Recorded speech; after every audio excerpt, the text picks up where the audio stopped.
पिछले 8 सालों में सबसे ज़्यादा नशा हरियाणा में बढ़ गया है और इसी सरकार बीजेपी की सरकार में बढ़ा है। ऐसा धरातल स्थिति है। लोगों से मेरी बातचीत हुई है, युवा सबसे ज़्यादा चपेट में आया है। राम रहीम को हर बार रेपिस्ट है वो, उनको पेरोल मिल जाती है चुनाव से। नमस्कार, मेरा नाम है साक्षी और इस वक्त मौजूद हूँ मैं फतेहाबाद में। हमारे साथ सुनीता दुग्गल हैं, रतिया सीट से चुनाव लड़ रही हैं और काफ़ी बार लोकसभा में नशे का मुद्दा उठाया। इनसे बातचीत करेंगे। बहुत बहुत स्वागत है। थैंक यू साक्षी। बहुत बार आप लोकसभा में नशे का मुद्दा उठाया, लेकिन उसका जो धरातल पे असर है वो दिखा नहीं और ऐसे टॉफ़ी की तरह आसानी से मिल जा रहा है नशा। नहीं, देखिए ऐसा है कि हम ये नहीं कह सकते कि उसका धरातल पर असर नहीं दिखाई दिया, क्योंकि जैसे मैंने आपको बताया लोकसभा के अंदर मैंने 193 के अंदर इसका डिस्कशन करवाया और पूरे पार्लियामेंट के सभी सांसदों ने उस डिबेट के अंदर पार्टिसिपेट किया।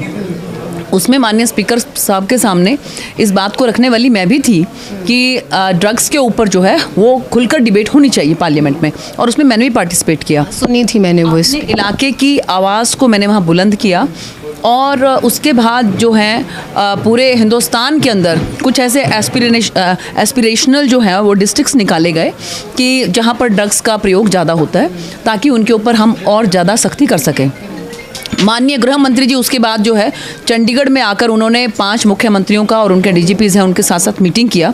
नारकोटिक ब्यूरो को और ज़्यादा ताकतवर किया गया और इसके साथ साथ जितने भी हमारे जो ड्रग के जो है स्मगलर्स थे, जो इसके अंदर बिजनेस के अंदर इन्वॉल्व थे, उनके प्रॉपर्टी को डिमोलिश किया गया।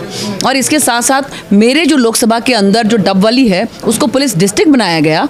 तो इतने सारी चीज़ें हुई हैं, लेकिन फिर भी देखिए ये ऐसी सामाजिक बुराई है कि जिसका हम ये सोचें कि केवल और केवल सरकार जो है इसके ऊपर जो है लगाम लगा सकती है, तो मुझे लगता है कि वो अतिशयोक्ति होगी। अगर हम सब मिलकर, मीडिया के बंधु हैं, हमारे सामाजिक संस्थाएं हैं, स्कूल्स हैं, कॉलेज हैं, प्रिंसिपल हैं, टीचर्स हैं और जो एडमिनिस्ट्रेशन है, पुलिस एडमिनिस्ट्रेशन है और इसके साथ साथ में सभी समाज है, सब मिलकर अगर हम नकेल करने की कोशिश करेंगे तो मैं पूरी उम्मीद है कि हम इस पर नकेल कस सकते हैं। आपने कहा सरकार पूरी तरीके से लगाम नहीं लगा सकती। सेंटर में आपकी सरकार है इस वक्त, तो अगर माने अभी तक चुनाव का नतीजा 8 तारीख को आएगा, उससे पहले भी बीजेपी की सरकार हरियाणा में है और पिछले 8 सालों में सबसे ज़्यादा नशा हरियाणा में बढ़ गया है और इसी सरकार बीजेपी की सरकार में बढ़ा है। ऐसा धरातल स्थिति है। लोगों से मेरी बातचीत हुई है, युवा सबसे ज़्यादा चपेट में आया है। क्योंकि जो पंजाब है, पंजाब के अंदर जो आम आदमी पार्टी की सरकार है वो इसमें कुछ नहीं कर रही है और वो युवाओं को इसकी चपेट में लेकर आ रही है। क्योंकि हमारा जो इलाका है वो बॉर्डर पर है पंजाब के,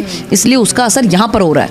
हम लोग पुरजोर कोशिश कर रहे हैं और मैं आपको विश्वास दिलाती हूँ कि जिस तरह से मैंने लोकसभा के अंदर इस आवाज़ को बुलंद किया था, विधानसभा के अंदर भी 90 हमारी विधानसभाएं हैं, उसके अंदर सबसे ज़्यादा अगर किसी विधानसभा की आवाज़ गूंजेगी तो वो रतिया विधानसभा की आवाज़ गूंजेगी। हर बार नेता ये कहते हैं कि हम आवाज़ उठाएंगे, हम कुछ काम करेंगे, लेकिन लोकसभा में हमने आवाज़ उठाना मैंने सुना, इसीलिए मैंने शुरुआत भी जो ड्रग्स के स्मगलर्स हैं उनकी प्रॉपर्टी को डिमोलिश किया।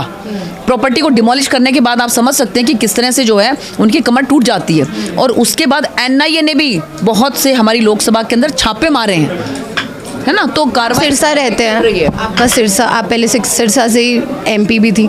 सिरसा का तो घर घर में नशा है इस वक्त, अगर आप बात करें। पहले से कमी है, पहले से बहुत ज़्यादा कमी है। और मैंने आपको बताया कि हम सब मिलकर इसमें मीडिया मिलेगा। आप ये बताओ कि मीडिया ने आज तक नशे के लिए क्या किया? आप बताओ, आपने क्या किया आज तक? मैं तो आवाज़ ही उठा सकती हूँ, काम करना तो सरकार के हाथ में। हाँ, तो मैंने भी यही कहा कि मेंबर पार्लियामेंट बनके मैंने 193 के अंदर, इसके अंदर पूरी की पूरी पार्लियामेंट के अंदर 193 में डिस्कशन हुआ इस पर अक्रॉस द पार्टी लाइन। और इसके साथ साथ मैंने आपको बताया कि उनकी हमने प्रॉपर्टीज़ डिमोलिश करी और हमने डबवाली को पुलिस जिला बनाया। और इसके अलावा हमने जो है जगह जगह पर इसके लिए छापेमारी की। लेकिन फिर मैं वही बात कह रही हूँ कि जब तक आप लोग हमारी मदद नहीं करेंगे ना, जब तक जो आम जनमानस, सामाजिक संस्थाएं वो हमारी मदद नहीं करेंगी ना, तब तक जो है केवल हम ये सोचें कि सरकार इसके ऊपर नकेल कर सकती है, वो थोड़ा मुश्किल है। अच्छा, आप एक महिला हैं, महिलाओं की बात बीजेपी करती है, राइट, मोदी जी करते हैं, लेकिन राम रहीम को हर बार रेपिस्ट है वो, उनको पेरोल मिल जाती है चुनाव से। कानून अपने हिसाब से काम करता है। कानून जो है वो देखता है कि किन परिस्थितियों में किस जो है वो जो जेल के अंदर है उसको उसके अधिकार में क्या आता है, उसको मिल सकती है कि नहीं मिल सकती है। अगर मिल सकती है कानूनन तो मिलती है, कानून से हट के नहीं है कुछ भी। आप आवाज़ क्यों? टाइम हो गया, समय हो गया। नेताओं को में डोर टू डोर कैंपेन कर रही हैं सुनीता दुग्गल, हमने उनसे अभी बातचीत की और राम रहीम के मुद्दे पे जब बातचीत की तो वो जवाब देती हुई शायद बचती हुई नजर आई। और मुझे लगता है हर राजनीतिक पार्टी बच रही है, क्योंकि कहीं ना कहीं वोट बैंक का असर सीधे हर राजनीतिक पार्टी को होता है। आपकी क्या राय है, प्लीज़ कमेंट सेक्शन में ज़रूर बताएं। और हमने उनसे नशे पर भी बातचीत की, जिनका जवाब आपने सुना। तो क्या आपको लगता है कि इस सरकार में ज़्यादा नशा बढ़ा है? जो कि हमें धरातल पे पता चला है कि नशा बढ़ा है, लेकिन जो अभी उन्होंने बताया कि काम हुए हैं, वो काम क्या धरातल पे नज़र आ रहे हैं? आप अपनी राय ज़रूर कमेंट सेक्शन में छोड़िए कि उतने स्ट्रिक्ट एक्शन के साथ कोई बदलाव आया कि नहीं आया। हम आपकी राय का इंतज़ार करेंगे।